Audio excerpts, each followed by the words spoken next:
Coming up on this week's show, we say goodbye and good riddance to Internet Explorer. An amazing new collection for Atari fans is coming. And we get the inside story on the retro beat-em-up revival with Bitmap Bureau.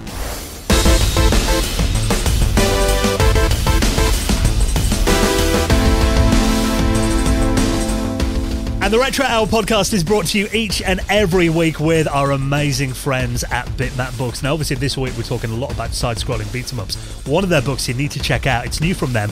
Go Straight, the ultimate guide to side-scrolling beat-em-ups. This fascinating record of the genre's history is going to be right up your street of rage. You can check it out on the rest of their retro gaming books at bitmapbooks.com. And with our lovely friends at PCBWay. Now, if you're working on an electronics project at the moment, they offer a fully featured custom PCB prototype service with low-cost, fast turnaround quality boards, and they offer services like 3D printing and injection molding, and they're big supporters of the retro community. So get an instant quote for your project right now at PCBWay.com. Hello and welcome to the Retro Hour podcast, episode number 332, your weekly dose of retro gaming and technology news with me, Dan Wood. Me, Ravi Abbott. And me, Joe Fox. And a very warm welcome to this week's podcast, where, of course, every Friday we take you on a journey inside the world of retro video games, bringing you up to speed on all the big stories that you need to know about from the last week. And we're joined by a veteran of the video games industry on each week's show. And hopefully, I'm not sounding too sleepy, because I did have a bit of a crazy weekend. Friday night, stayed up till around 3 o'clock in the morning playing the new Turtles game, Shredder's Revenge. And then Saturday night, I think I went to bed around 3:30 in the morning because I was playing another new retro beat-em-up game that we're going to be talking about this week. And that, of course, is Final Vendetta. I think a lot of people have been doing that this week, haven't they? You're practically a teenager again, Dan. I know. It's amazing. living too hard there, Dan. But yeah, no, pretty much exactly the same as what I did all weekend as well. And all this week was, not going to lie, they're quite hard games. Not quite finished them just yet, which I'm ashamed to say with me being a beat 'em up connoisseur. But yeah, man, it was really, really great to have the Final Vendetta guys on today, and it was a little bit of a catch up actually because we've had Mike on before, haven't we? Yeah, so this is Mike, who's the design director of Bitmap Bureau. Now, we did have Mike on, and Matt, I think this was, I looked and I thought it was about 2 years ago. Turns out it was January 2018. Wow. When we had Mike on, so yeah, nearly half a decade ago and now. you know, they were working on like total different titles before, but they've grown so much. Like, I've not played Final Vendetta, but I've seen it absolutely everywhere. Like, my Twitter had screenshots of it, you know, YouTube, it was just reviews of it. It looks like it's really, really popular. Well, they last time we had Mike on, it was when they just launched their Kickstarter for a game called Xenocrisis that was on the Mega Drive at the time, and obviously it's on a lot of different platforms now. Since then, they've released a Gauntlet-inspired game called Battle Axe. Again, that's again they're released on the Neo Geo, so they're really into doing not only games that you can play, kind of retro-inspired games on modern platforms, but they're like putting them out on the original hardware. So they've done games for Mega Drive, Dreamcast, Neo Geo now as well. So, you know, they're really doing a lot. And they're working with, like, you know, a lot of people from the original games industry. Because I remember that Xenocrisis one. They were working with Henk Nyborg, who did the graphics and the original drawings and some beautiful stuff. Yeah, so really good to have them kind of doing the old school titles, but like having the old school people involved as well. So yeah, I mean, we're going to be talking to Mike and also Lee Mintram, who's he's a very accomplished video games musician. He's done stuff like on the old school FIFA games. He had a track on Jet Set Radio as well. I know that soundtrack is right up your street, Ravi. And also he did, everyone remembers, you know, if you talk about Apple advertising, you remember the iPod advert with the dancing white silhouettes? Oh yeah, that was iconic, wasn't it? And that was kind of his big breakthrough. He actually did the soundtrack for that. Oh, wow. So we've got some great stories from Lee about, you know, them flying him out to Apple's HQ. And apparently Steve Jobs actually chose that song himself, you know, to have on the soundtrack.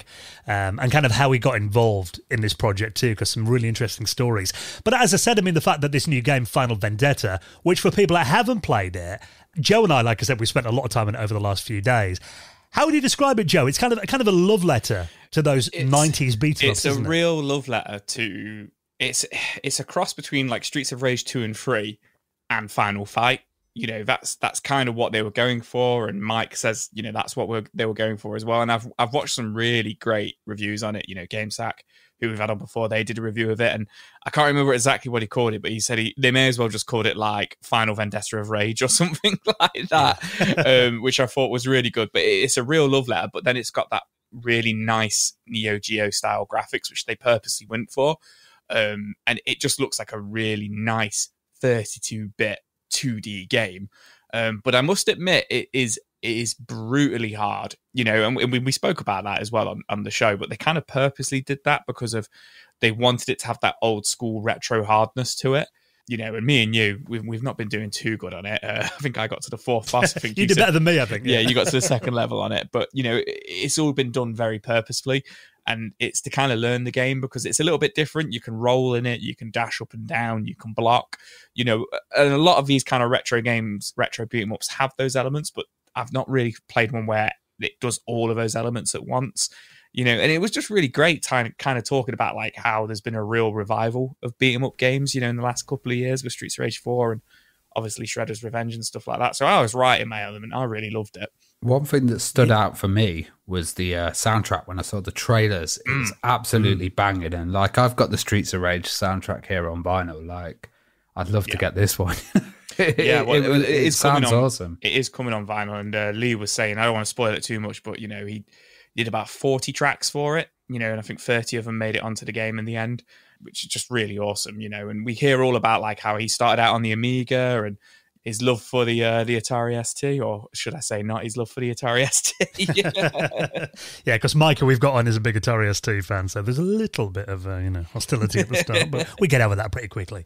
But yeah, I mean, it is incredible. And actually, talking to the soundtrack again, that was just such a big standout on games like Streets of Rage, wasn't it? It was Those so early 90s soundtracks. Oh, yeah, exactly. And Utah Saints, who we've had on this show before, actually involved in the soundtrack as well with Lee. So it's such, like you said, if you love those games. And it's very difficult. But I think a lot of modern games, you know, probably hold your hand a bit too much these days. So in a way, it was quite refreshing to see a game that completely whipped my ass and didn't hold my hand too much while I was playing. Here's a question. Was there any Kate Bush involved with the Utah Saints around, you know? There's an idea, yeah. She's very on trend again now, isn't she, Kate Bush? So if you're loving the retro beat 'em up revival, Final Vendetta, the new game that just dropped this week on all the major platforms, and it's coming to the Neo Geo very soon as well. So we'll hear more about that with our special guests, Mike and Lee from Bitmap Bureau, are coming up on the show in around 25 minutes from now. Now, lots of the stories to get into this week.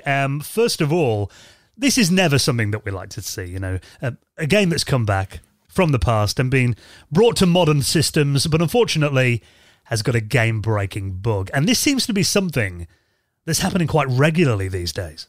It's pretty mad having games released that kind of break and just relying on that update to kind of get fired down the line and fix a game. You know, I always think about these people.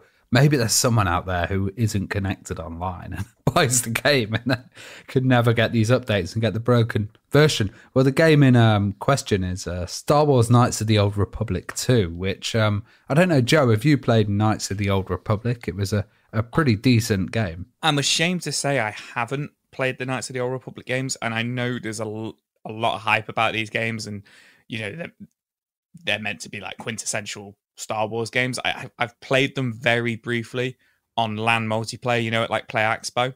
Yeah. But I couldn't tell, on like Deathmatch, but I couldn't tell you which one I was playing. But I know that those must check out like Star Wars games. But there was a great set of Star Wars games that came out, and, you know, they were for the PC as well, and they all ran on this engine, and the way that it ran was like, it was kind of RPG, but also, you know, you'd be behind the character. I think, is it fourth person or third person view? Third person, yeah. So it wouldn't be like an FPS, but you'd be kind of going around these environments, and it was all based on the same engine. And there was a really great series that came out, and it was around 2004, came out on the Xbox and the PC. Well, it's been released on the Switch, and Aspire, the company that's released it, have found out that on this level, which is where the Basilisk crash cutscene happens, on landing on Onderon. I hope I've said that correctly. Yeah, Onderon, yeah. Yeah, there's basically a crash in the Switch version, and at the moment, this is like June the 20th that they posted this. They're saying that they haven't actually got a fix for it. Oh, wow. So they're waiting to, fix it and then release it later on. But if you've got that title, you can probably only make it up to that section. That blows my mind that can even get through testing, because surely you're going to get some testers to play the game all the way through before you release it, you'd think. You'd think, wouldn't you? Apparently not, yeah, which is just insane. And this is like a Switch release, and it's like, it's Star Wars. It's quite a big brand. It's not, your kind of PD game or anything like that. So pretty amazing to see. And it's just amazing that the public have found this bug rather than someone internally, like you say. I think these days, I'm not accusing them of doing it with this game, but a lot of the time I think they just kind of shove a game out there, maybe with minimal testing, and be like, oh, if there's any problems arise, we can just patch it, like you said. But then, there are going to be people that haven't got internet connectivity while they're playing it. I just come back from a couple of weeks on holiday in Turkey, and that was a 4.5 hour flight, and I was playing my Switch on the plane all the way there and all the way back. So that was like 9 hours when I wasn't online. And if I was playing this game and I got to that point, then that's going to ruin your experience, isn't it? Yeah, like we've seen it, and it damages reputations of releases. Like, I don't think it's a majorly wise thing to do for a company. Just spend a little bit more on testers, because GTA, the remastered one, that came out, and it was all over the news that it was broken. Obviously, they've fixed it, but you just avoid that whole kind of nonsense, and people. Then it kind of stains the reputation of the release a bit, doesn't it? Yeah, and I think it's hard to recover from that, isn't it, once those bad reviews are out there? Yeah, I guess it's like the kind of crunch culture and just get it out there, and probably management pushing it where, devs have maybe said, we need a bit more testing.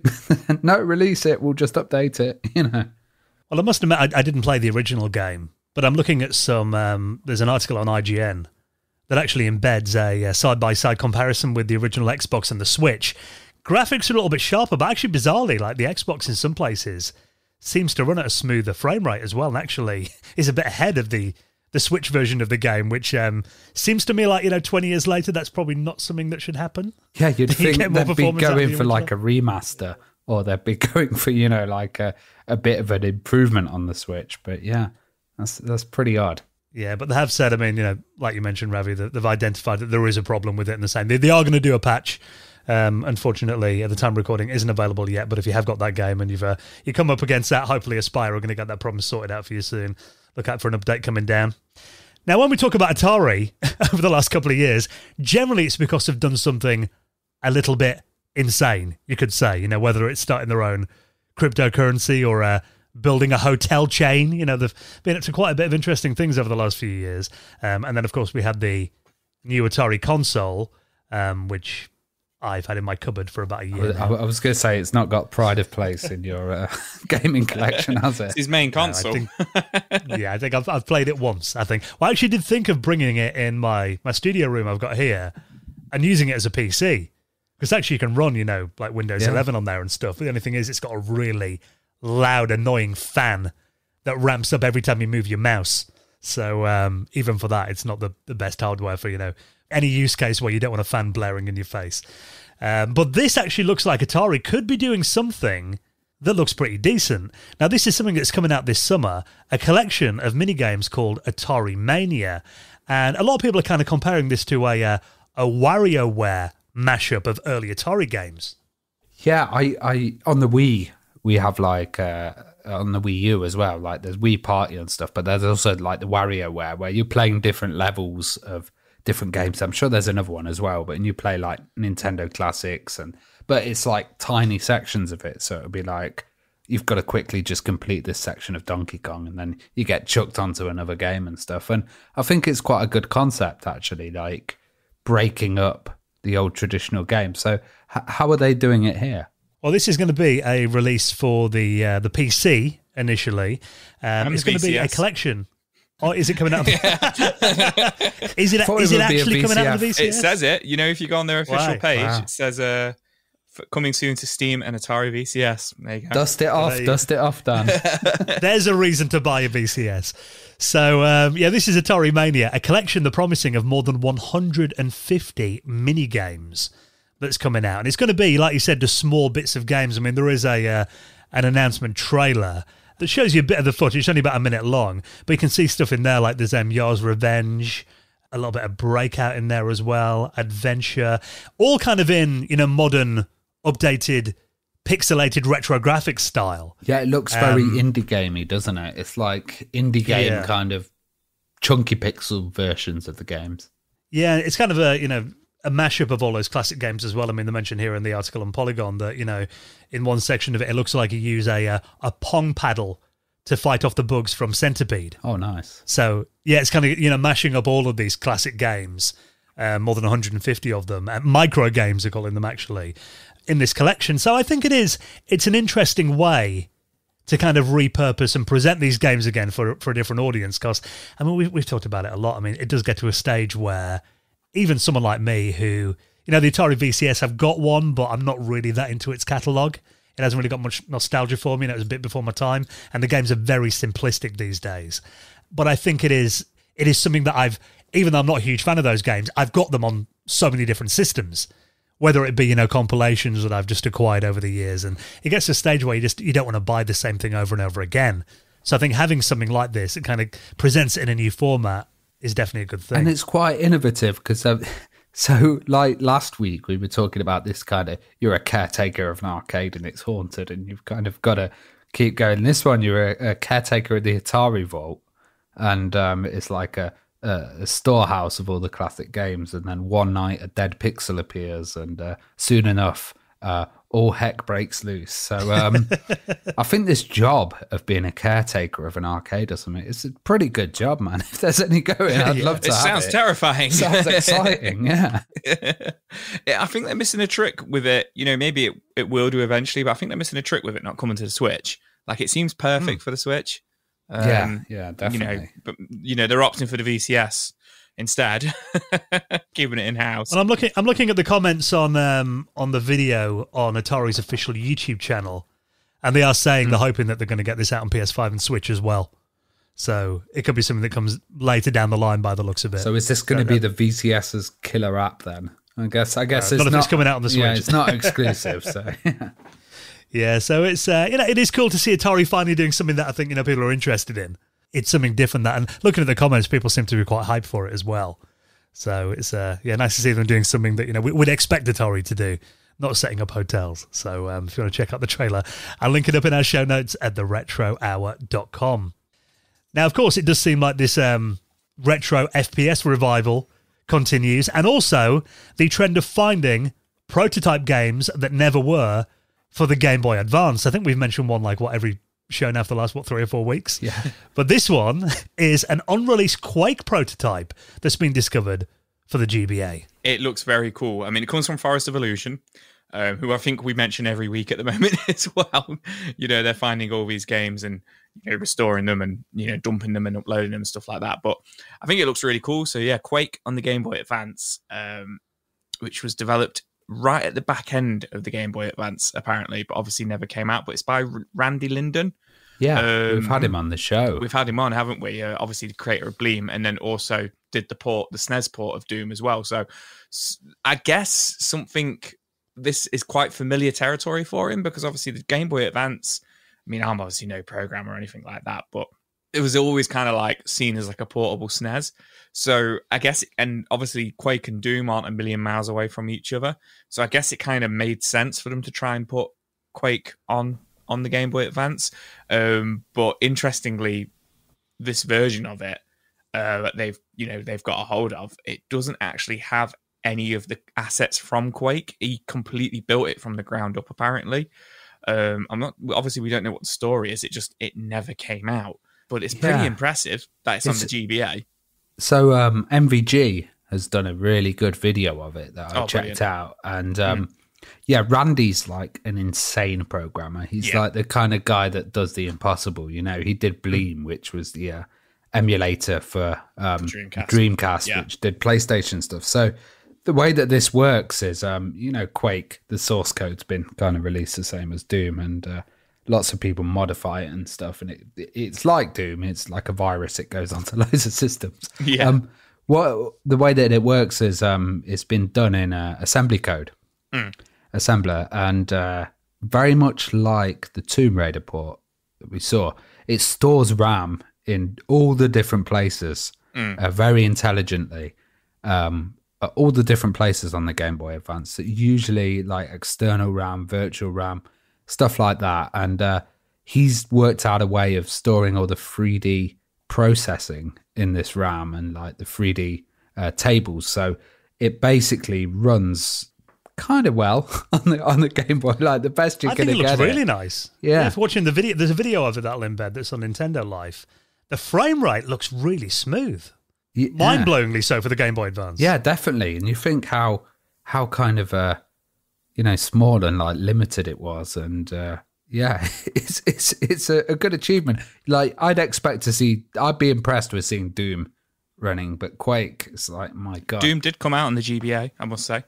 Yeah, was it a good port? I have not played it since I was about 12 because I had it, but I thought it was a good port at the time, so don't take my word for it. But I don't remember it being as smooth as this Quake port. This is running better than some of the Amiga Quake ports that I've seen back in the days. Yeah, it's really nice, and I'm just amazed that this kind of having 3D game, having Tomb Raider, having like Quake on there. It's pretty impressive for such a small system. And you think, I mean, when I saw Doom running on the Super Nintendo, and that to me was pushing the boundaries of that hardware.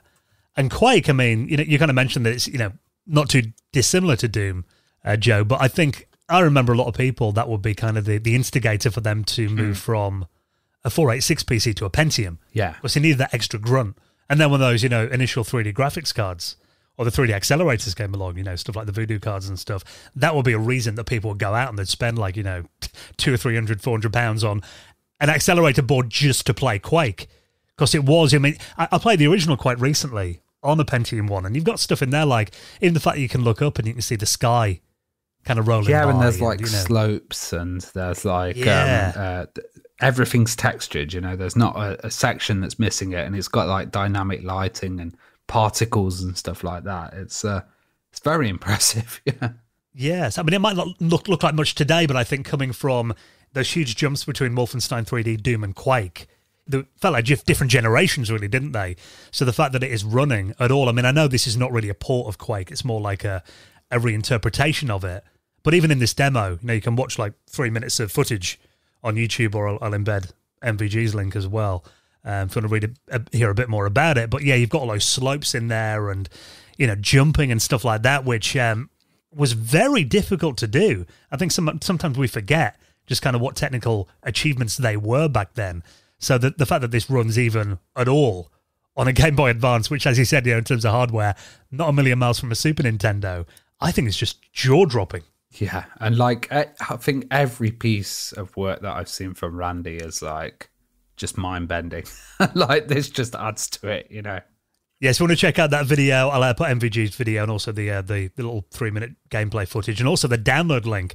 If you've got an EverDrive for your Game Boy Advance, you can play it actually from Forest of Illusion's website. You'll find all that in our show notes at theretrohour.com. Now, of course, it is the final weekend of June coming up, which blows my mind. This month's gone so quickly.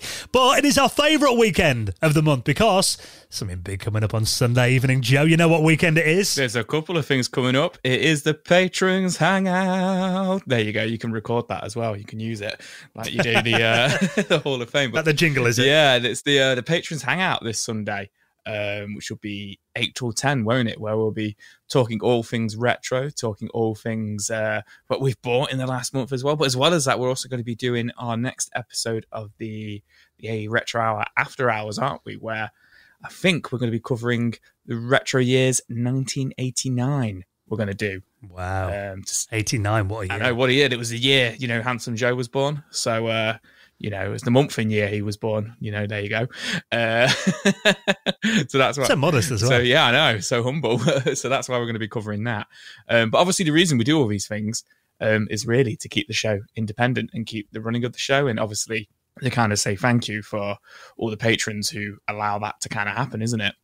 That's the thing, because this podcast, I mean, we haven't got any big company behind us. You know, we're amateur hour, really. It's three guys in our house who love video games, who just want to come and talk and chat to people that, you know, we grew up playing these people's games. And, you know, to us, it's just a passion project, isn't it? Yeah, for sure. To try and find out more. And getting guests every single week. And, you know, it does take up time, and it really helps having the Patreon, you know, just to kind of take that pressure off, and also help us get equipment, like pay for the website as well. And just you guys also, you're great supports for the podcast, and you even like provide news for us in the Discord as well, which is fantastic, and get involved with the show.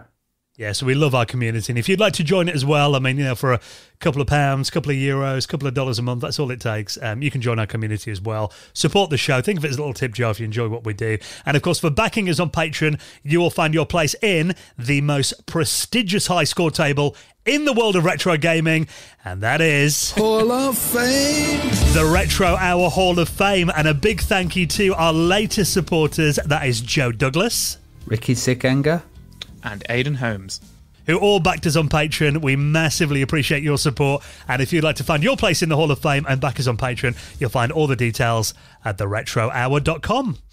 Now, it has been a week when this story's been all over the place. It's always interesting when you see retro technology stories being, you know, reported on the BBC and on ITV News as well. And even your mum talking about it, that she's read it in a magazine. And that is the Internet Explorer has finally been killed off this week. Yes. And a lot of people have been marking the end of Internet Explorer in various ways. God, I'm so happy that it's finished. For so many years, Microsoft tried to... Well, let's talk about the history for a bit.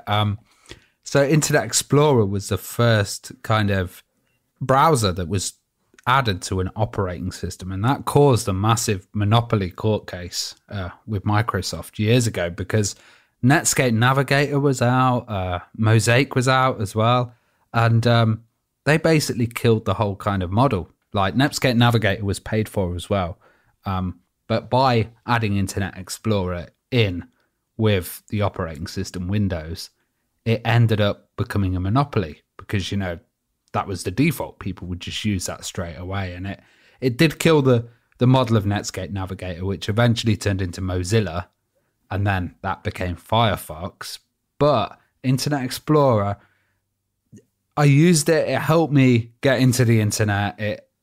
Everybody used it. You had to use it. You were forced to by standard. But it was so weird and custom that you had to...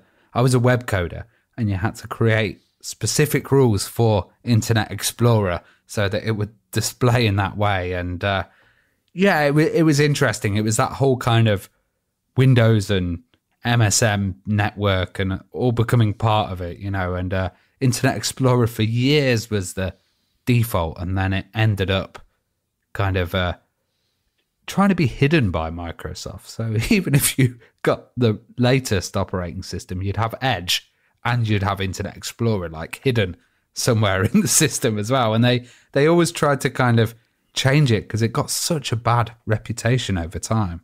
It's interesting because I was a Netscape user, and I browsed on the Amiga, like the original two web browsers that I used. But then, like you said, you know, when IE kind of got bundled, it kind of felt like that they did stuff like, you know, their own kind of HTML standards and JavaScript. I think they put their own stuff in there. And there was ActiveX, all of those technologies as well. But I remember Netscape really dropping the ball when I think it was, you know, Netscape 4 came out. And then it went from being like quite a minimal, lightweight browser to, you remember that, the Communicator suite? Yes, yeah. When it tried to do everything, didn't it? And I remember then thinking when that came out, my God, this is bloatware. And actually I did use Internet Explorer for a while. Well, you had to, because stuff like Shockwave was, you know, worked, a lot of the web applets, a lot of JavaScript, you know, Internet Explorer supported a lot of things that actually now aren't much of a standard. Like, do you remember Silverlight as well? I think that was one at one point. There were so many kind of external things that worked well with it. And it's weird because I hated it, but it was also my gateway to to the internet and the kind of online world. So I kind of hate it and love it. You know what I mean? I'm in a weird relationship with Internet Explorer. I think a lot of people did. And I think, you can probably thank Internet Explorer, as awful as it was in most releases and the fact that no one really had much love for IE, it probably did do a lot to get kind of normal people online. Because you can think of now that model of Netscape actually selling a web browser. Can you imagine going out and paying 30, 40, 50 quid for a web browser today? Unthinkable. Yeah. But that's thanks totally. to what Internet Explorer and you did. would feel totally ripped off if you had paid 30, 40 quid and then something came out for free, wouldn't it? But like you said, the fact that Microsoft kind of broke standards and stuff, and there was that court case as well. Even though I think Netscape kind of shot themselves in the foot by, turning into bloatware in the end. Yeah. It can't be denied that IE did a lot of bad as well. So it's no surprise to see that there have been, quite a lot of memes and people posting things all over Twitter this week. One that I love, I think this is in Malaysia actually. Someone's actually made a real life tombstone for Internet Explorer. So there's a headstone there with the IE logo on. The date's on there, 1995 to 2022.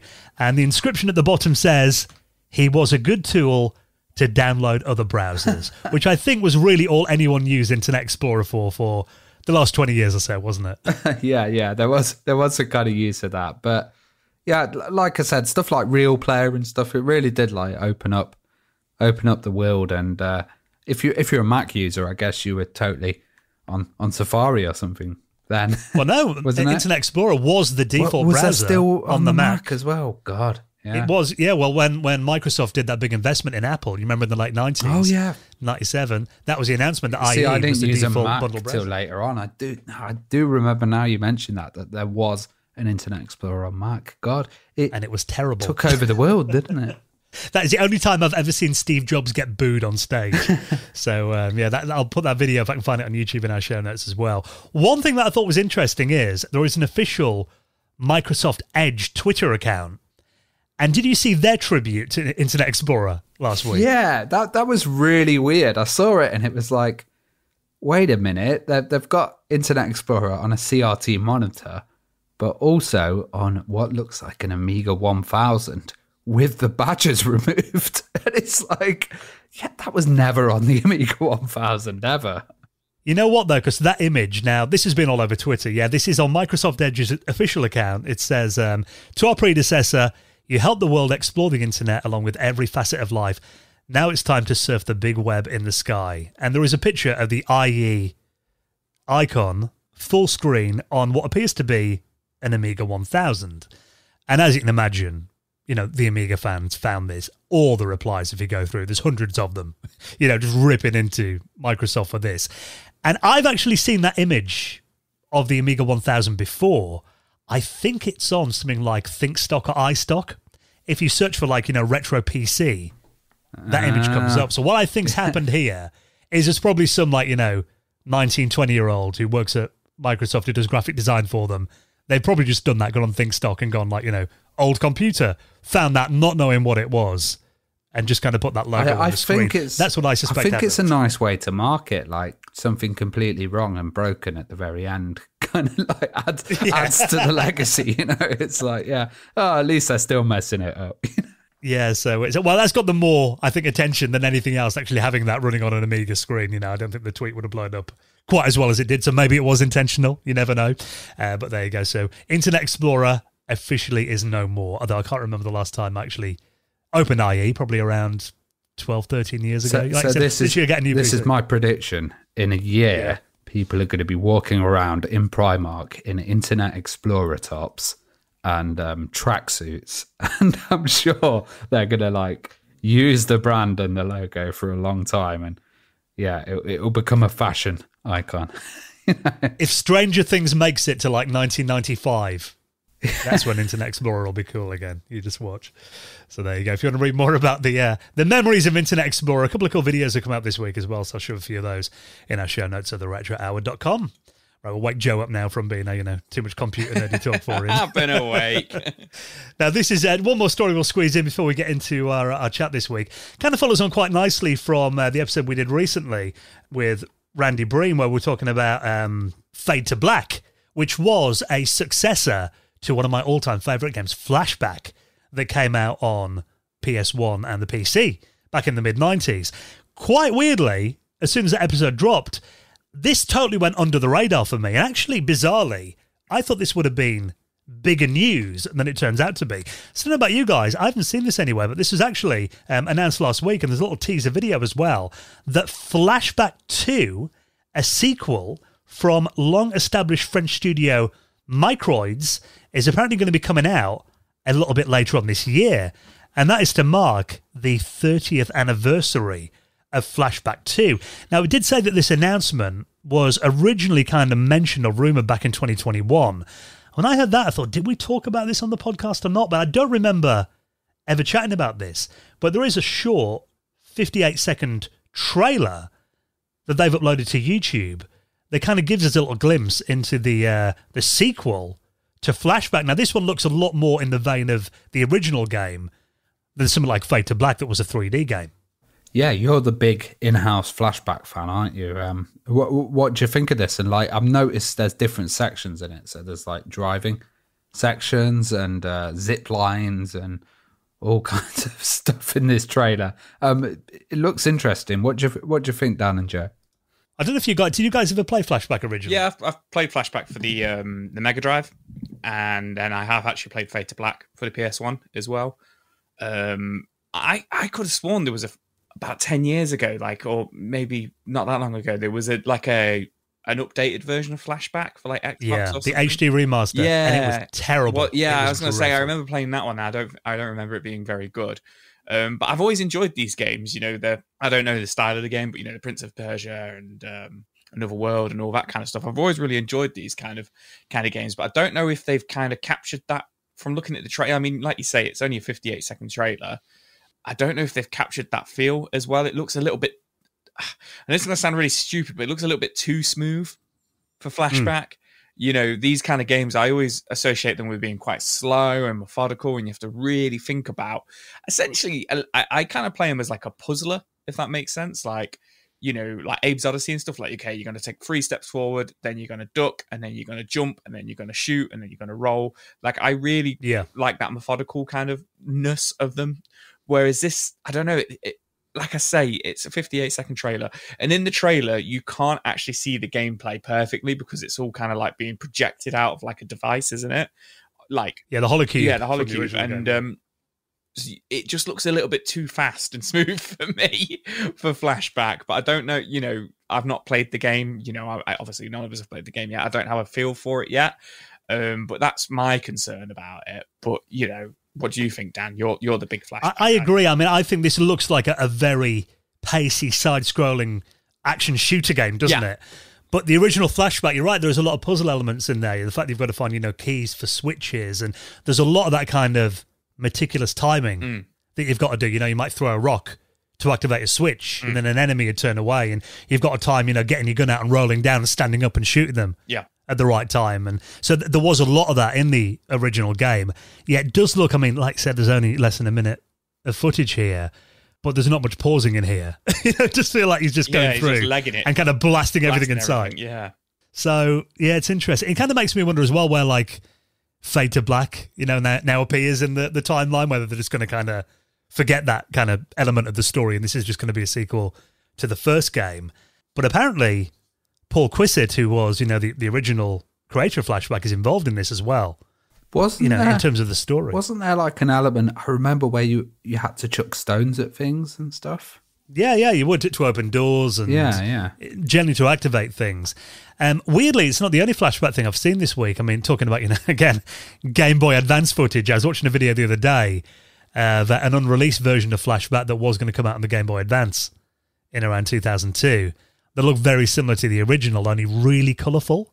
All right. It's bizarre. You can actually find that on YouTube. There's kind of loads of, like, you know, bright yellow plants and everything in the first level, and it looks really bizarre.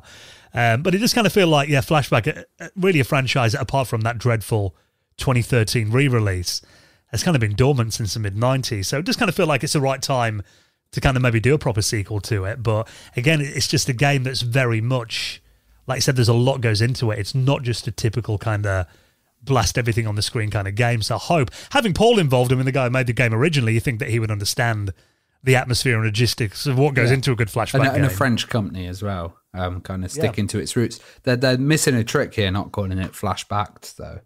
Like Flashback. yeah. Flashback to the future. Yeah.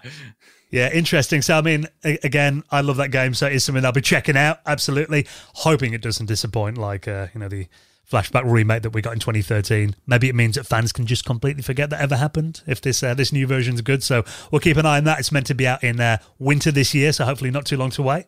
Now, before we chat to this week's special guest, just a quick reminder, a little bit of housekeeping. I think, it's always important to just give a little mention to now and then, because we do have a Discord. And I've noticed people in there have been sharing news stories and stuff. A lot of people actually email us, how do I get news to you guys? Discord's a really good way of doing that, isn't it? Yeah, Discord's like a wicked community. It's very nice. It's like IRC mixed with a forum, mixed with a kind of direct messaging system. I really love Discord. It's like my main kind of social network that I actually use. And we've got a server on there. We've got the invite on the website as well. Some great stuff. You can even do self-promotion if you're streaming and you want people to view what you're up to, chat about retro news, suggest guests, chat about the latest episode as well. So definitely check us out on Discord, because it's a lovely little community going on there. Yeah, and a good way to get hold of us guys as well, because generally I'm lurking in there. Ravi, you check quite a bit in there too. Yeah, so you can add if you want us to kind of get a and message through. we'll be able to reply, and get notified that you've talked to us, Absolutely. And I want to say a huge thank you to Dan770 and The Real Force, who left us a couple of reviews on Apple Podcast as well. Nice left 5-star reviews. We'd really appreciate that. If you enjoy what we do, another really simple way to support the show. Pop onto your podcast client of choice. Leave us a little 5-star rating on there, a little nice review. Always helps us get in front of new people as well. So we massively appreciate those. Please keep them coming in. And right now then, time to talk about this incredible new retro-inspired beat-em-up game with our friends from Bitmap Bureau. We're going to get the story of Final Vendetta next on the Retro Hour podcast.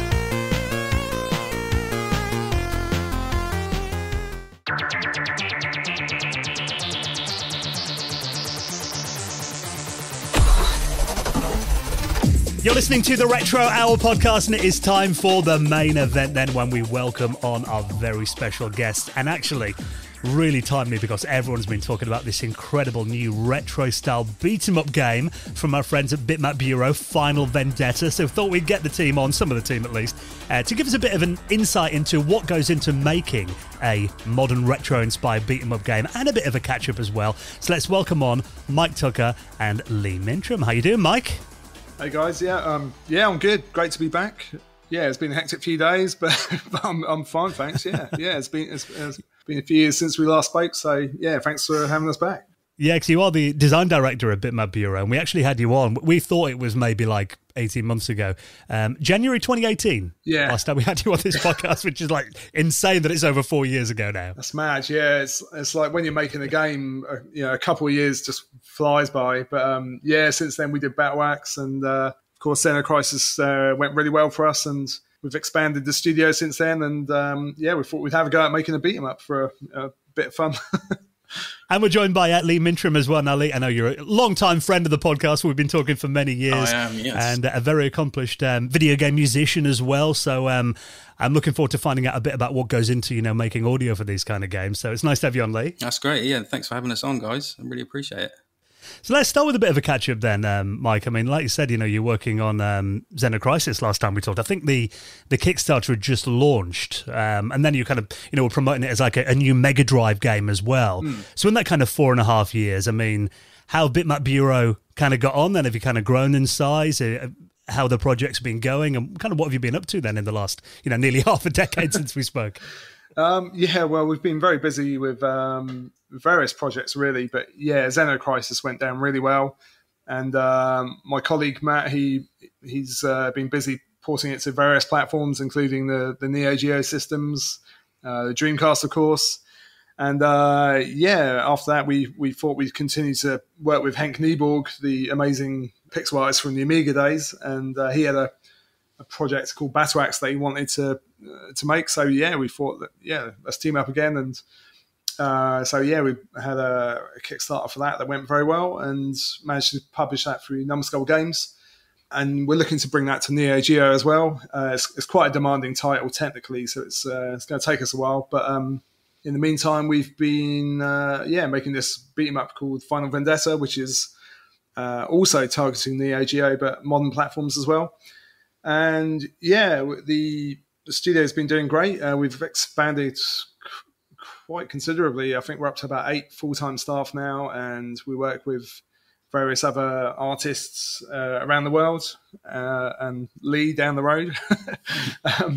And yeah, I couldn't be happier, really. It's all going very nicely. And yeah, we've got also a couple of very big titles in production as well. So all good here, yeah. Well, you mentioned about Battle Axe then as well. I mean, that was, for people that missed that was a Gauntlet-inspired game, wasn't it? What was kind of the story with that? It's just nice to find out a bit about Battle Axe. I noticed that Henk had some mock-ups on Twitter for this top-down action kind of adventure game. I think it was called Battle Bash at the time. But yeah, after Xenocrisis, yeah, we needed to get stuck into another project, and I thought that would be perfect, really. So, and yeah, Henk was, of course, very keen. So, yeah, we launched a Kickstarter, and then Numskull came and spoke to us as well, and they provided some financial backing and the usual sort of publisher support. So, yeah, it was a real fun title that combined elements of Golden Axe, Gauntlet, probably Knights of the Round, if you know that, by Capcom. It kind of reminds me of Story of 4 for the Mega Drive as well. Battle Axe. Oh, yes, exactly. Yeah, we had a good look at that. Yeah, it's a very, it's a gorgeous game. I think it's by Ancient. Yeah. I think Yuzo Koshiro did the music. So yeah, very much in a similar vein. That was a bit more sort of action RPG, but this is pure arcade action, really. And yeah, it's it kind of builds on Xenocrisis in a way, because it's top-down kind of shooting and melee combat again. But yeah, it was a real showcase for Henk Niebull's incredible art. And luckily, we were able to team up with the ex-Capcom musician Manami Matsume, who weirdly worked on Final Fight and Knights of the Round, Area 88, and Mega Man, games like that. So yeah, that was a real honour. And now we're working with Lee instead, which is just as exciting. You're stuck with me now. Fantastic. Well, Lee, give us a bit of a background. You know, how did you get started in making music on computers? Because I know you were a big Amiga fan. Yeah. So I kind of had the Amiga back in the 90s. I was huge fan of kind of the demo scene, and software houses like Bitmap Brothers, Team 17. Used to love Alistair Brimble, all his music, the Jesus on Ease, state-of-the-art demos, things like that. So they were like a huge influence for me. And getting an Amiga, I mean, to this day, I'm like a diehard Amiga fan. Mike's shrugging his shoulders next to me because he used to have an ST. I'm all about Atari ST. I'm sorry. Yeah, I can't listen to this. But yeah, carry on, Lee. So he's just going to block his ears while I waffle on now. So yeah, I mean, the Amiga was kind of like that computer that came along and allowed people to get into music on a budget. So did basically. the ST, actually. Oh yeah. Just not as good. That is interesting, because I mean, there's always been that rivalry, the ST and the Amiga. But actually, in terms of a musician's choice, I mean, the ST was generally, because of those MIDI ports, regarded as that. I mean, was there any reason that you preferred the Amiga over the ST for audio then? It was, and I used an ST as well when I started working in a studio and doing some sort of later releases. But the thing with the ST is, yes, it had the MIDI ports, but in order to use the MIDI ports, you needed outboard gear. So you needed to buy yourself a sampler, a synthesizer, a mixing desk. And of course, when you start buying things like that, the costs just go up. You're looking at, I mean, back in the 90s, I remember paying nearly £800 for a sampler.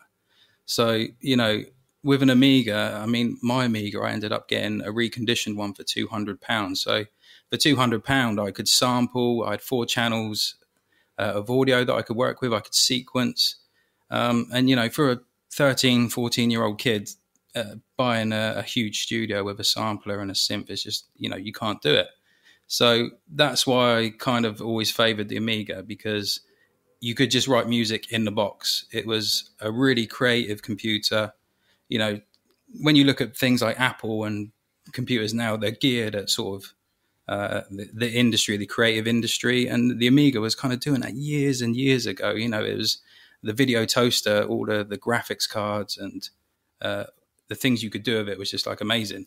So that's why I always favored the Amiga, just the price, being able to do it all in the box on one system, save on a disc, and just play it to your friends, and just loved it. Did you ever release any kind of like mods on the demo scene or anything like that back then? I didn't really get into the demo scene releasing stuff. I think I was a bit kind of too young at the time. But I did a few years later take a demo which I had written on the Amiga, and I took it into a record shop in town, a place called Movement Records, and I ended up getting a early record deal off the back of that. And I remember going into the studio, and the engineer there was sort of showing me how to use the sampler and everything. And he was like, "Oh, what did you write this on?" I told him the Amiga. And he was kind of, sort of really surprised that what you could get out of the Amiga. And we tried to recreate what I had written on the Amiga in this more expensive studio. And to be honest, we really struggled to kind of capture that sound and get the original vibe of that track. But, it's an amazing machine. And I do credit having an Amiga as a huge part of what I do now, because it enabled me to get started in music and understand production and sampling and things like that. Well, Mike, I mean, you mentioned that you had, the ST when you were a kid, and kind of, I mean, we did kind of touch on your history in the industry, because I know you've worked in the industry for a long time. Last time we had you on, but it might be nice to have a little bit of a refresher for people that maybe, didn't hear the last interview. I mean, kind of give us your like history then. So, I mean, from the ST kind of getting into the gaming industry, where did that kind of go? So my first job was as a QA tester at SCI, previously known as Storm, also known as Sales Curve Interactive. I think I got my job there purely on the purely because I brought in a PlayStation 1 memory card with my Ridge Racer times on. That was enough to convince them that this guy's serious about playing games. And from there, I very nearly quit in the first week because testing is a terrible job, actually. Playing the same game 8 hours a day, 5 days a week. Even if it's a great game, you'll be sick of it in no time. And I was testing some pretty bad stuff, but I stuck with it, and luckily moved on to level design, and then ended up working in London with the London development studio of SCI. Luckily I eventually got headhunted and brought back to Eastleigh near Southampton, where I live. We were making a Dreamcast game then called Stampede. That was for Infogrames. And they put a lot of money into it, but sadly the project didn't quite happen, and eventually got cancelled. So the studio was in a difficult position, really. So we decided to go into making mobile games, some of the very first mobile games, in fact, for the likes of Nokia and Ericsson and Orange. So I think we made noughts and crosses, in fact, for Nokia. So you can imagine very, very simple, primitive games. And I've now moved on to Bitmap Bureau, where we're making retro games, I suppose, with a modern twist for not only for modern platforms, but also the retro stuff, such as the Sega Mega Drive, Neo Geo, Dreamcast, and there'll be a few more soon, I'm sure. We talked to a lot of people that started in QA, and it's weird. I had a friend who worked for Sega doing quality testing, and they used to make him work night shifts and everything. I remember when he first started, his first week, he's like, "It's going to be the best job ever. I get to sit there, play games all night. They bring us free pizza and everything." It lasted about 3 nights, I think, before he quit. Oh, really? It's not quite the dream job people think it is it? Oh, I can believe that. Yeah, it's horrible. Yeah, because I don't think anyone really sits there and plays a video game for 8 hours straight, even in your free time at the weekend. I might have done it as a teenager, but you do other stuff, and you might switch games. But to play a game for 8 hours straight is just horrible. And if it's a game you don't like, mentally it's just so demanding. So, but it kind of helps in a way, because you get so frustrated and annoyed with the game that you just want to break it. So you just invent new ways of entertaining yourself by just doing stupid stuff in the game. And actually, that's quite a good way of finding bugs. So I was quite an effective tester, but I just really wanted to get into the creative side of things. So I was lucky to eventually escape the test department. And then they give you a free copy of the game that you've been playing every night at the end that you never open. Exactly. I've got so many of them. Actually, there's some of them worth quite a bit now. But it's like the last thing you want. You've been playing this game for like a year, for 40 hours a week, and here's your reward at the end of it. Here's a sealed copy of Carmageddon or Kingdom of Magic or whatever it was. Actually, Carmageddon was cool. That was the best title I tested. But even after a year of that, it's like, oh, you don't want to play it again. Yeah. Yes, exactly. Brilliant. Well, Lee, you've worked on some huge games and also some huge ad campaigns. How did you first get into the industry? Because of, like you say, you started initially as a DJ, on the Amigas and stuff. How did that come about? Yeah, well, over the years, kind of releasing through sort of various labels, labels tend to pitch their music to ad companies and games companies, and sort of, if you're lucky, one of them will pick something up. So over the years, I've had a few placements in like the FIFA franchise, and in the early days, I had a track on Jet Set Radio, which cool. I was super chuffed about because the soundtrack on that is just nuts. Is cool. Yeah, it's crazy. It's probably so the coolest good. game ever, right? So that kind of happens that way. And then I remember at one point I was with a label and they pitched some music, and I ended up landing a track on an Apple iPod advert. And that was just, it was an amazing time. But they sort of tell you that it's in the running to be picked. So you kind of have this agonizing 6-week wait of, are they actually going to pick it? And, I was constantly phoning up the label, annoying them and saying, what's the news? Have you heard anything yet?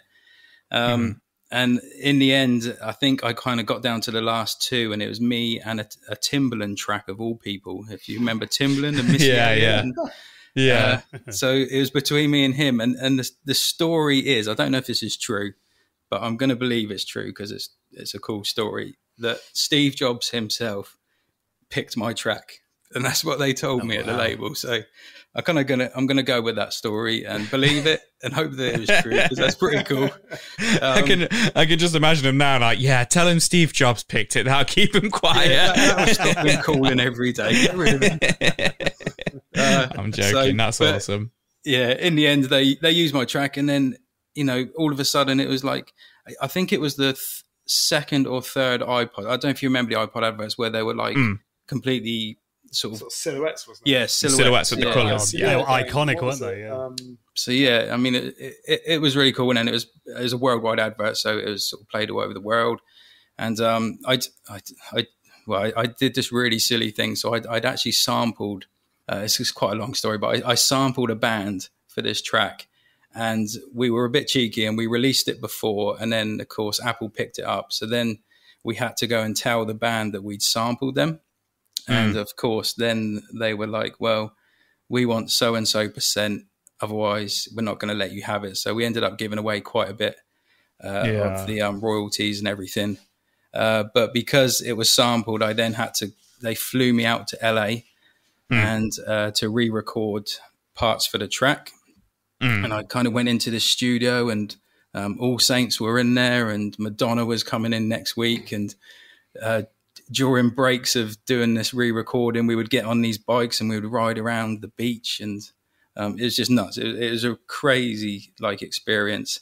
And then I kind of came home to normal reality, and sort of everything was like back to work.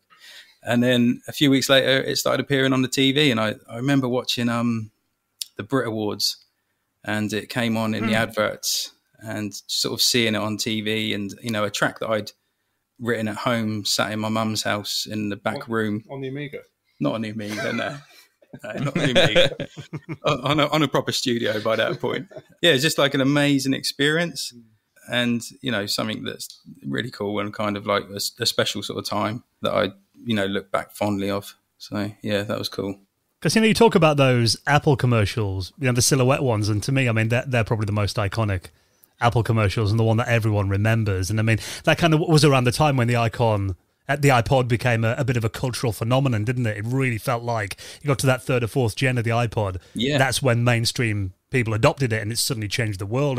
Must have been an exciting thing to be in the middle of all that. It was. And, like I say, the whole waiting for the track to get picked, it was a real kind of agonizing time. But then when it happened, it was quite unbelievable. It kind of didn't sink in at first. And the deal we ended up getting, I remember going up back to the label was based in Brighton, and they'd obviously asked for money and a fee and everything, but they'd also asked Apple for loads of computers. and iPods, and they said to me, "Oh, what would you like?" And I didn't want to take the deal, and I didn't want to put Apple off. This is what I was thinking anyway. So I kind of just asked for a G5 Mac and an iPod. So I get that delivered. So I go down to the label to pick it up. I walk into their offices, and the entire office is covered in Mac laptops, iPods, desktop computers. And I remember just thinking at the time, I really wish I'd asked for more from them. But, you just didn't want to I didn't want to take the deal, and I didn't want them to be like, oh no, that you're asking for too much. This isn't going to happen, which they wouldn't have done. Apple are pretty rich. Somebody else would be like, can I have 20 iPods? Can I have? Yeah, exactly. Brilliant. And he says Pi Mac G5s could heat your room in the winter as well. I remember they that. do. Well, my G5 now is literally a stand for my hard drives underneath my desk. Yeah.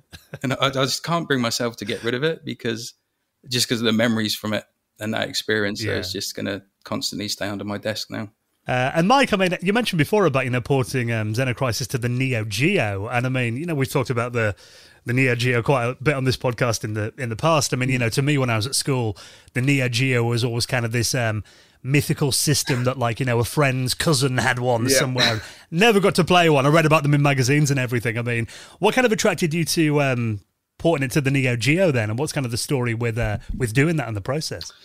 Well, it's largely because Xenocrisis was initially a Mega Drive title, and the Neo Geo and Mega Drive share the same resolution, which is 320 by 224. So it just means that the art assets created by Henk can very easily be dropped onto a Neo Geo, and also the code is very similar as well. I didn't port the code myself, but I did write some of it. But my colleague Matt did all the heavy lifting there. It seemed like a logical thing to do. We were also approached by, I forget who it was, but someone suggested it to us. HP Man, yes, HP Man. There you go. So he's a bit of a legend in the Neo Geo dev community, and he got the ball rolling for us really.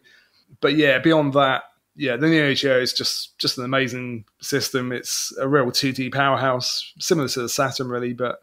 Yeah, just to get a game on the system's just awesome, really, and there's a real hardcore following. So, as soon as we announced it, we had a lot of interest, and it's gone down very well. Yeah, so and following that, it seemed logical to make another Neo Geo game, really, because we put all that effort into learning about the system and creating our own PCB and the cartridges and the boxes and so on. So that's how we moved from creating Xenocrisis to Final Vendetta. And those PCBs and cartridges, I mean, they're massive on the Neo Geo. They can't be cheap things to make.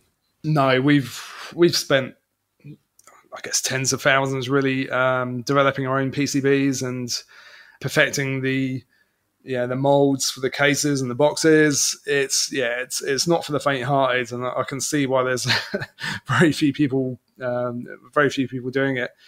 We had a lot of problems along the way. The initial PCB design seemed solid to start with, but upon testing, we found that it was resetting every so often. So we spent a lot of time and money perfecting the PCB.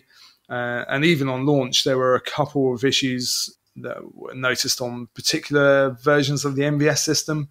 So we had to go back and fix those as well. But now our PCB and our tech are very much refined, and so future Neo Geo releases shouldn't have any issues at all. So just in terms of Final Vendetta, it's got a very Neo Geo look to it. I didn't realize it was coming to the Neo Geo as well. And it's got that really nice, obviously solid kind of 32-bit but 2D look to it. Was that kind of purposeful, from the ground up, with you knowing it was going to come out on the Neo Geo, or was it just kind of fell that way with the artwork? No, that was absolutely what we were going for, really. We felt like the Neo Geo needed a new 2D beat 'em up because the previous efforts are a bit mediocre, such as Burning Fight and Mutation Nation, Sengoku. I mean, they've got their charms, but we thought we could do a better job. So, we started looking for an artist that could create sprites in the SNK style. And Yeah. we've been looking for a long time. But yeah, luckily one day I stumbled on a Tumblr blog for this artist called Jabir Grant, he was doing sprite edits for various games. And I wasn't quite sure what he was doing. I wasn't sure how much of it, what I was seeing was his own work, but actually he was creating sprites from scratch, very much in the SNK style. So he might take one of the characters from a Data East fighting game and then recreate it in SNK's style, or the King of Fighters style, for example. Yeah. And yeah, I was just blown away by his skill. And yeah, we asked him if he'd like to work with us and create some sprites for a fighting game. And he was very enthusiastic. Also very prolific as well. Incredibly, all of the sprite work in Final Vendetta is created by him.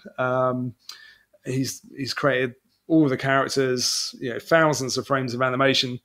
And without him, the project just couldn't have happened. So we have to, we owe him one. That's amazing.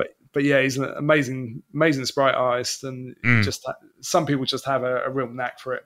But yeah, there's very few people who can create sprites of that size with that many frames so prolifically. So, I was going to say it's very notable, the animation, the frame, that I don't know if the frame rate is the right word for it, but the frames of animation is really, really beautiful. So no, really top work there.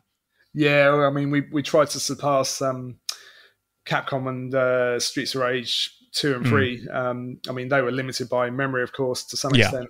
But yeah, we hope we've nailed that sort of classic Neo Geo look. Really, I think a lot of people are saying it's a sort of like visually, it's like a crossover between Final Fight and King of Fighters, and so that's good. That's what we're going for, really. A very, very 90s beat 'em up. So that's really good to hear. I watched a GameSax review of it yesterday, and he summarized it as, I wish they'd just called it Streets of Final Fight or something like that. Oh, what was it? The Final Vendetta of Rage. Or yeah. That's about right. Yeah, I thought that was brilliant. So, but you've also released games on the Dreamcast, like you say, the Mega Drive and stuff like that. Is there any other retro platforms you'd love to release a game on? Speaking personally, the PlayStation 1 is probably my favorite machine of all time, just because of that crossover between great 2D games and also, early 3D games, really. I still think the PlayStation 1 games, the 3D stuff holds up better than N64, for example. Yeah, it has a certain look to it. But also, I love the PC Engine and the Super Nintendo. They're slightly problematic because of the resolution that they run at. I think the SNES is 256 by 224. And the PC Engine's a bit weird as well. It doesn't match the Mega Drive, that's for sure. So it means that moving our games over to those systems, like Xenocrisis, for example, we get asked about that all the time. It would require so much reworking on the art and code that it would just be too big a project for us. And even then, we're not sure that in terms of the processor, we're not sure the SNES and the PC Engine can hold up. But yeah, so I'm hoping, maybe one day it could happen. Yeah, my colleague Matt's, he's busy working on, let's say, some other ports. So yeah, we should have something to announce soon on that front. So yeah, we are looking at other machines. Let's say that, and of course the Amiga. The Amiga, Atari ST first, mate. I'm sorry. There does seem to be a lot of new Amiga games coming out recently, though. We've been covering quite a lot of them. It does seem to be, I think there's a couple of beat 'em ups that are coming out on there. Yeah, is it Metro City Brawl? Metro Siege. Yeah, we had them on. That's it. Yeah. I wonder whether you could get Xenocrisis onto the Amiga. Matt, There's a challenge. We've got our colleague Matt in the background.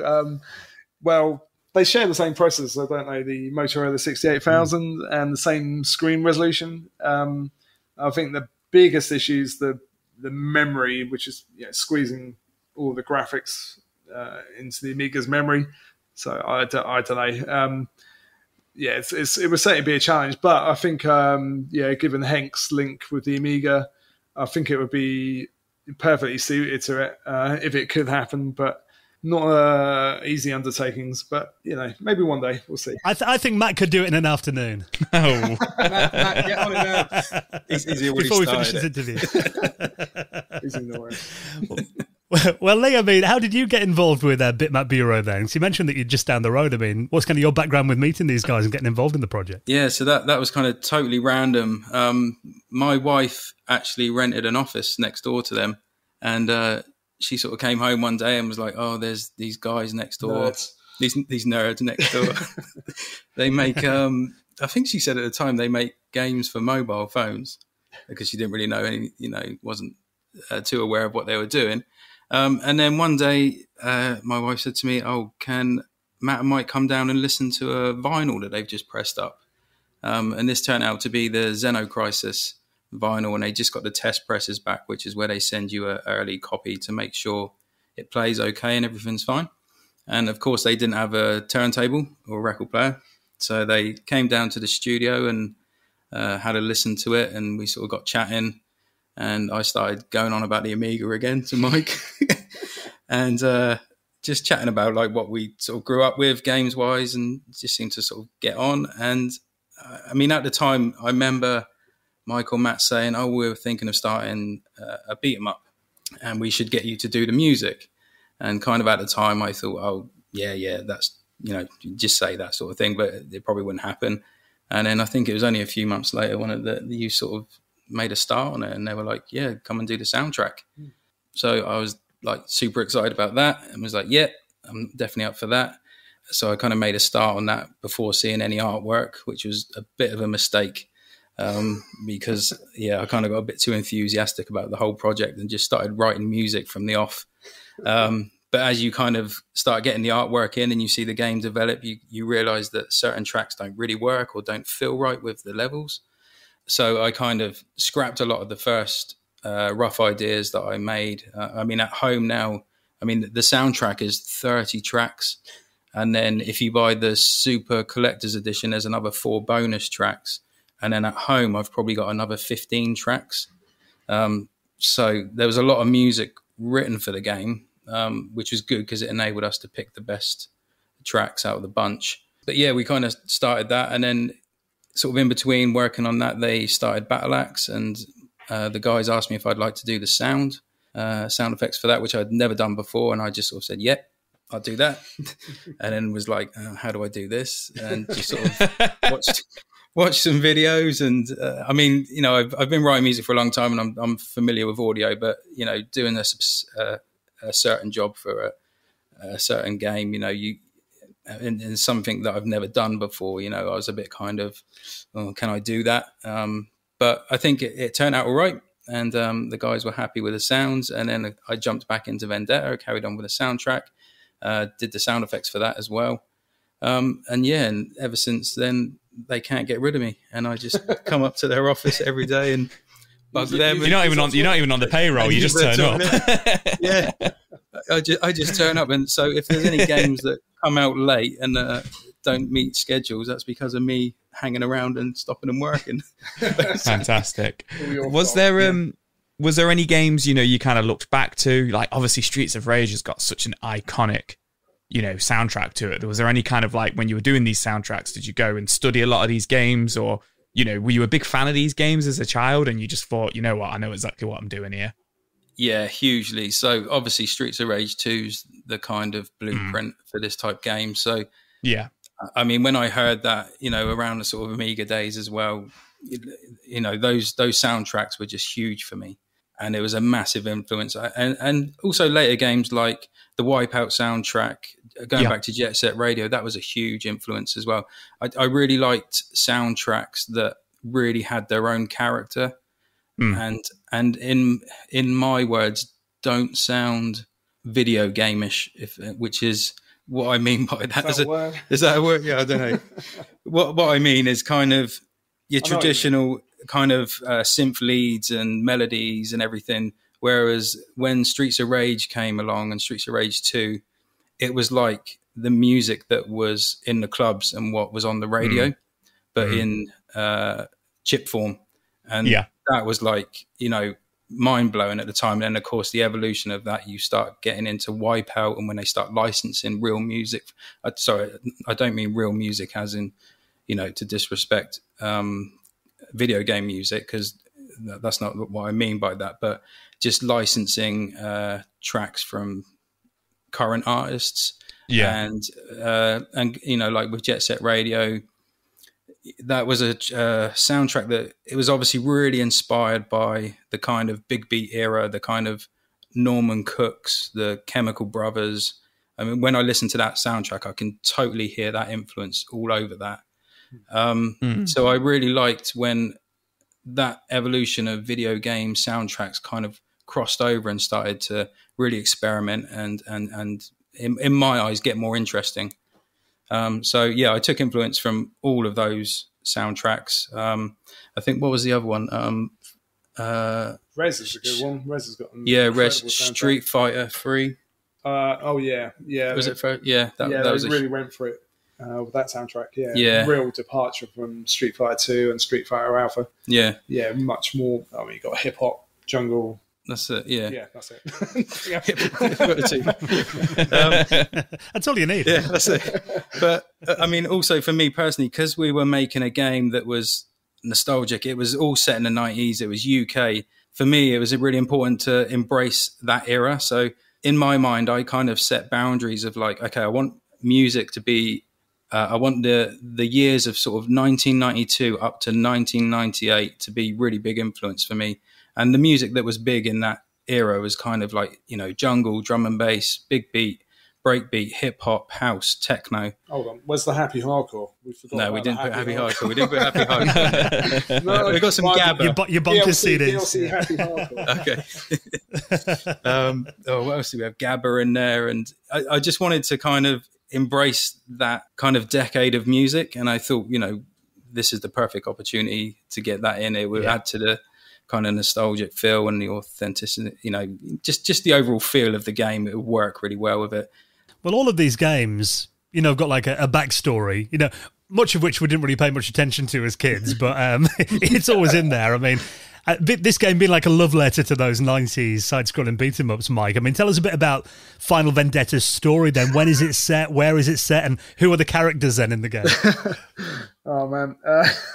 It went through about 10 rewrites, didn't it, that storyline? Yeah, actually, yeah. I mean, I had a go, but I'm no writer at all, really. So I was lucky enough that I know a games journalist, and he's also a developer himself, called Brandon Sheffield. So he took over the writing duties for me, which I'm very thankful for. But it's just a classic setup, really, where the local gang have kidnapped this girl's sister, so Claire Sparks, her name is. Yeah, unfortunately for the gang, Claire's a bit of a martial arts expert, and she's got two badass friends, Miller and Duke, who are going to help her out. So yeah, it's traditional kind of video game storyline, really. Yeah, very much in the vein of Final Fight and Streets of Rage, I guess. I mean, the storyline is almost secondary, really. It's just an excuse to go and beat up bad guys to some really good tunes. And there seems to have been like a real retro beat 'em up revival, recently. Streets of Rage 4, Shredder's Revenge also this week, and now obviously, Final Vendetta. What do you think draws people to these games? Why do you think people still love this style of game?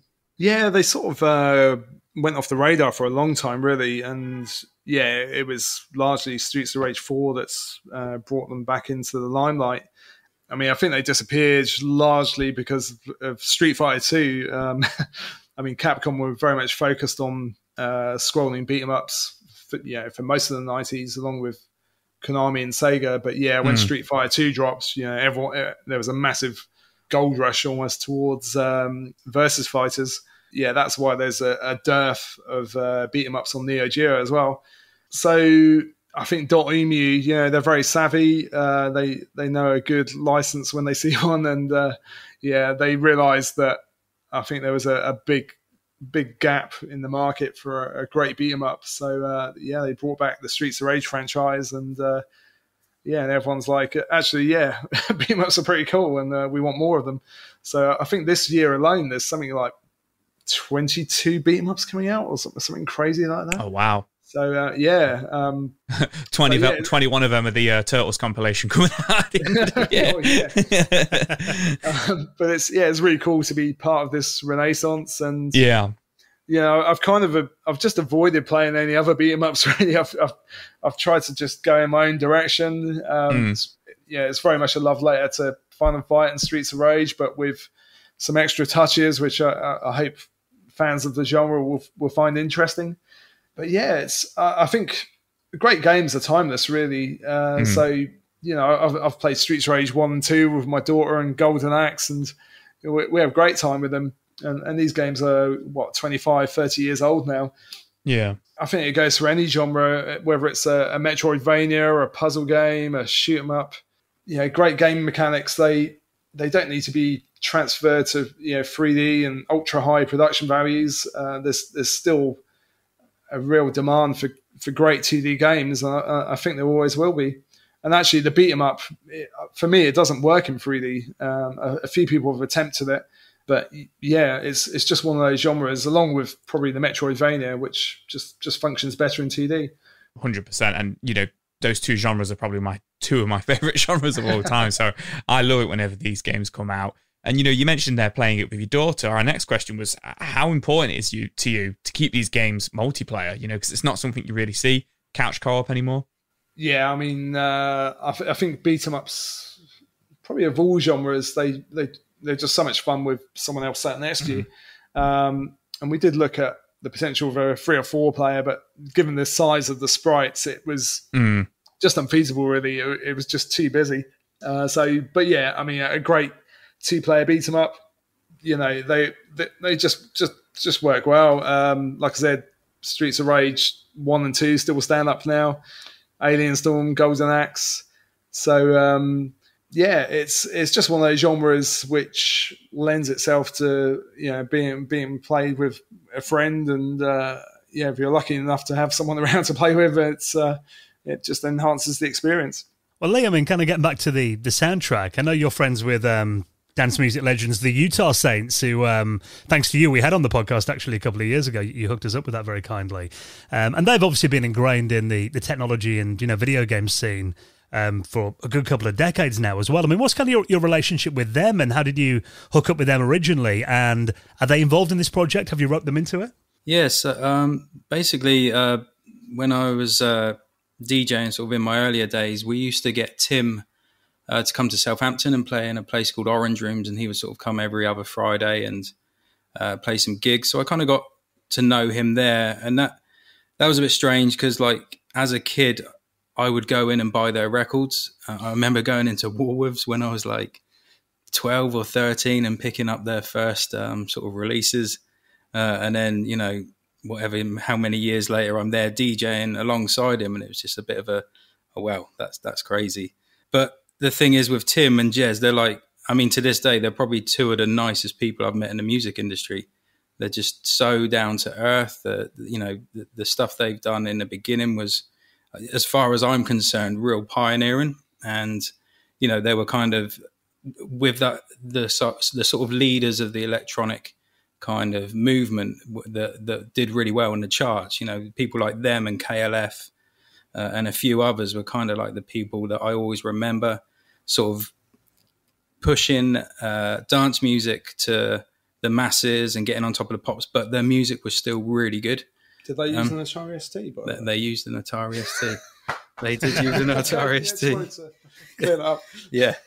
So they wrote good music on the Atari ST.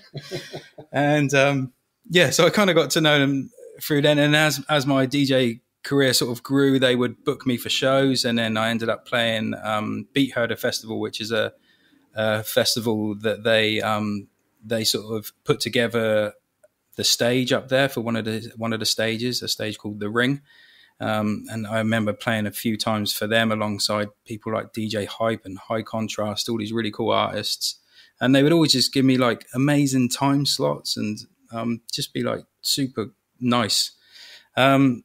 And then they got involved with the game partly because of the show. And as you know, I obviously sort of emailed you, Dan, and sort of said, oh, would you like to get these guys on? You were interested in sort of having them on. And sort of I didn't realize the depth of their involvement in the game industry until I heard that podcast that you put out. And it kind of made me think, we were sort of halfway through doing Vendetta at the time, and the soundtrack was coming together, and it had a feel and a sound and a direction. And I kind of sort of listened to the podcast that you did with them. And I was like, oh, wow, Tim's done an awful lot. I've never sort of chatted to him about that side of things. And then it just sort of clicked and was like, oh, well, we should get them on Final Vendetta, because this is, a 90s game. You don't get more bigger than Utah Saints in the 90s. That was their era. And it just kind of made sense to get them involved. So I sort of said to Mike and Matt, would you like to get Utah Saints on? And they were like, yeah. Hell yeah. Yeah, let's get them on. Wow. And originally we were just going to get them to do the title music. So when the game starts up and you got the player 1, player 2 options, that was going to be where their music was. But by this time, we'd kind of had this rough demo that we had in the game. Mike had put it in the game. And when you hear something over and over, you really get used to it being there. And I think kind of taking it out of the game at that point would have, I think it would have been a bad move. So what we then ended up deciding was sort of let them do and score an entire level. So they ended up doing the docks level, and they also did the boss for the docks level. So they had those 2 tracks done. And then I was kind of listening to their first album one night, and there was a track on there. I can't remember which one it's called, but it's quite a chilled, laid back track.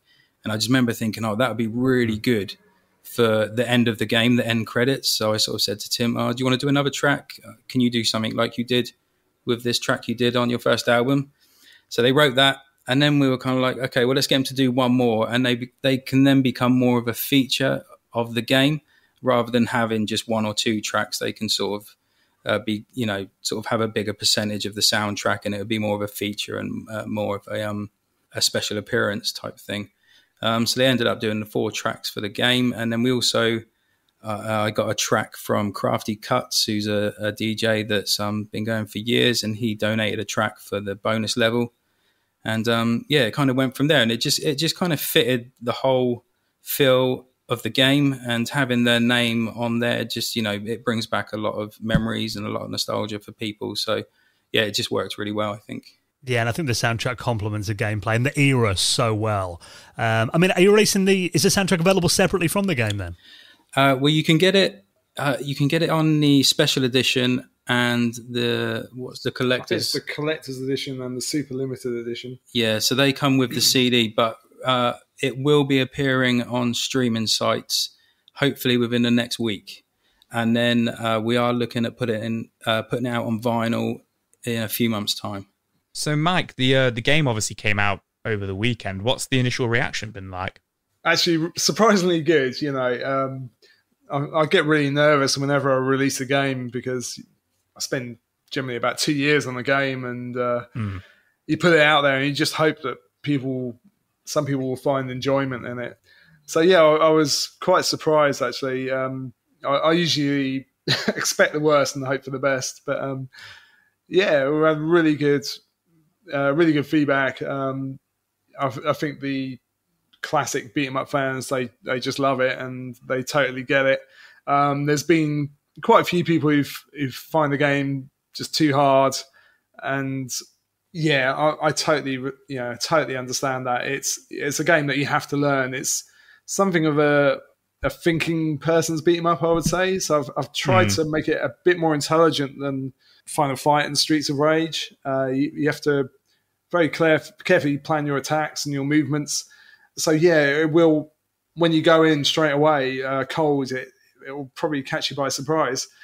But yeah, I mean, I have to appreciate that there's a lot of gamers out there who, they don't really want that challenge. They want a more relaxed playthrough. So this in the last day or two, I've been working on a casual setting for the game, so players can just continue indefinitely and just play the game as they like. So hopefully that will keep the more casual players and younger players happy.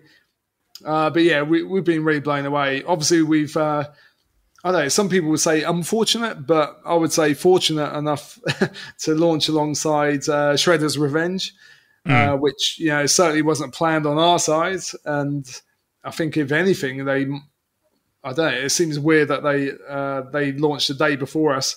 So I don't know if that's coincidence or what. But Final Vendetta was announced 4 months before, wasn't it? Yeah, exactly. Day. Yeah. So, but no, it's cool. If anything, we've been sort of tagged along with the hype to some extent. You know, we've been constantly compared to Shredder's Revenge, and I think players realise that we offer quite a different experience. Shredder's Revenge, obviously a fantastic game, but it's I think it's probably a bit more a bit softer than Final Vendetta. Let's say we're very much in the 90s camp, really.